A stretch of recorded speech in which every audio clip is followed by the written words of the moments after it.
This is China's captivating Ocean Flower Island, the largest artificial island in the world. It's a massive $25 billion mega-project intended to become a dazzling tourist haven. But 3 years after it was supposed to be completed, parts of it sit completely abandoned, and clouds of uncertainty started surrounding its future.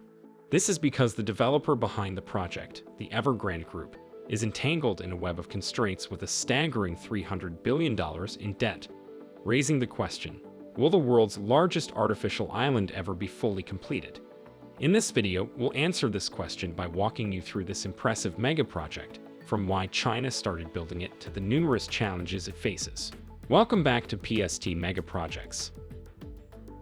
This is Hainan, a province off the coast of mainland China and home to over 9 million residents. It's known for its tropical climate, beach resorts, and forested, mountainous interior, making it one of China's most important tourism hubs. In fact, it welcomed 26 million tourists in the first quarter of 2023, generating a revenue of more than $7.35 billion.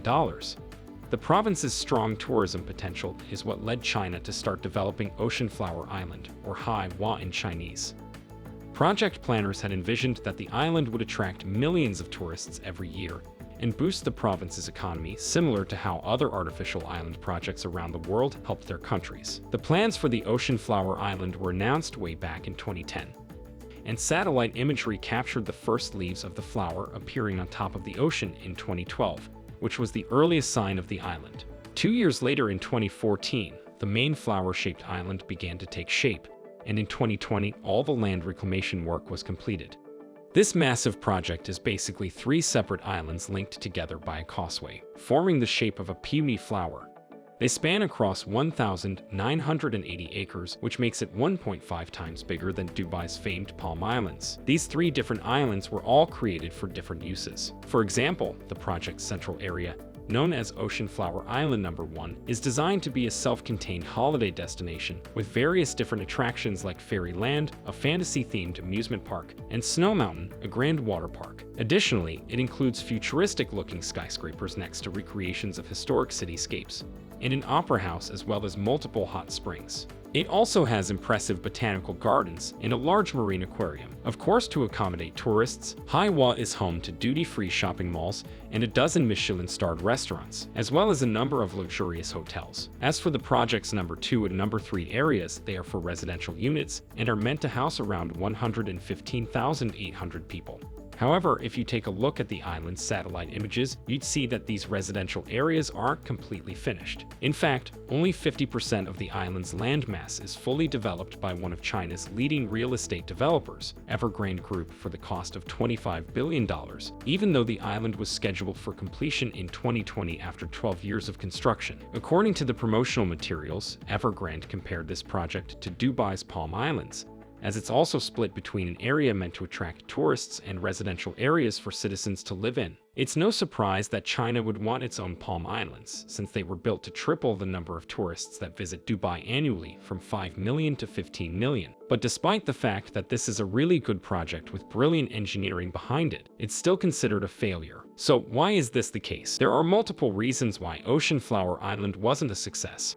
For starters, the mega-project was pushed forward by Zhang Qi, a local politician who was later convicted of corruption and accused of overruling environmental protection laws to allow the construction of the island. Zhang Qi's arrest tainted the image of the project, and the construction resulted in so much damage to coral reefs and oyster populations in the area that Evergrande had to pause construction in 2018. There's also the fact that the Evergrande Group was ordered to demolish 39 buildings in the residential areas of the Ocean Flower Island, as it was said that the buildings were only given the green light after permits for their construction were obtained illegally. What made this even worse is that those buildings weren't incomplete developments but apartment complexes that were already sold. This caused outrage between Chinese citizens, who thought the government should have taken the buildings from Evergrande and used them for something else instead of asking Evergrande to demolish them. Evergrande didn't specify when exactly the buildings will be demolished, and the latest reports regarding the issue said that the real estate developer was actually negotiating with the local government to find an alternative solution and not demolish the buildings. This isn't the first time Ocean Flower Island was ordered to demolish buildings.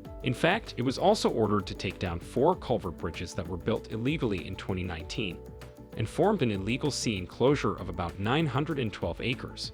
And this isn't all. In fact, it might surprise you to know that the construction of this mega project was illegal from the very beginning. According to a Chinese law, the sea area of local projects shouldn't exceed 67 acres, and if the size of the project exceeds that, it needs to be reported to the provincial government in the State Council for approval. Evergrande's land reclamation, on the other hand, spanned 1,930 acres. By now, you must be wondering, how on earth did it manage to do that? Well, local officials played a part in that. They applied a special method to approve the project. They split the reclamation project into 36 sub-projects of less than 67 acres, approving 18 of them in January of 2013, and the other 18 were approved in July of the same year. Demolishing buildings aside, Evergrande's real troubles began when the Chinese government imposed the 3 red lines policy to tighten regulations on how real estate companies got financing for their projects, and that sent the company into a massive debt crisis. In 2021, the company quickly became the face of China's real estate crisis when it defaulted on its $300 billion debt. The company has attempted to restructure its debt ever since, and even filed for bankruptcy in the United States. The Chinese government attempted to help the struggling real estate sector by giving property developers billions of dollars to finish and deliver uncompleted apartments, but everything changed when Evergrande was ordered by a Hong Kong court to liquidate all of its assets in 2024. There's still little clarity over how the liquidation of Evergrande will unfold because the legal systems of Hong Kong and mainland China are distinct, meaning that courts in China could just ignore that liquidation order.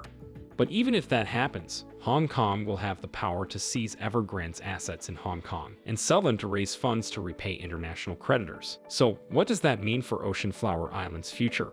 The fact that Evergrande is in serious trouble means that Ocean Flower Island's fate is now unpredictable. For one, half of it is still unfinished, and it definitely won't be developed if Evergrande ceases to exist. On the other hand, the island could become a target of Evergrande's international creditors, who will want to claim it or parts of it to recover some of their losses. But the likelihood of this happening is unclear, since international creditors might not be able to do that if courts on mainland China don't recognize the Hong Kong court's ruling. Notably, Evergrande is still building and selling apartments in mainland China, even though it has been unable to repay its debts. In early 2023, the company had completed and delivered a total of 421,000 homes across the country over a 14-month period, and months later, it released its interim report for 2023, which showed that it sold $4.7 billion worth of apartments in the first half of last year. This could mean that hope for Ocean Flower Island isn't completely lost, and even if Evergrande ends up losing it, another developer could pick the project up and put it back on track. Today, Ocean Flower Island is open to the public, with a large number of its attractions already in operation, and while its future is now uncertain, it's still an incredibly beautiful project that showcases engineering genius. Well, that is everything for now. What do you think? Will this mega project ever be completed? Would you visit it if it does? Please let us know in the comments below. And if you haven't, please subscribe and leave a like for this video. Your support helps us continue our work. Thanks again for your support, and I will see you in the next one.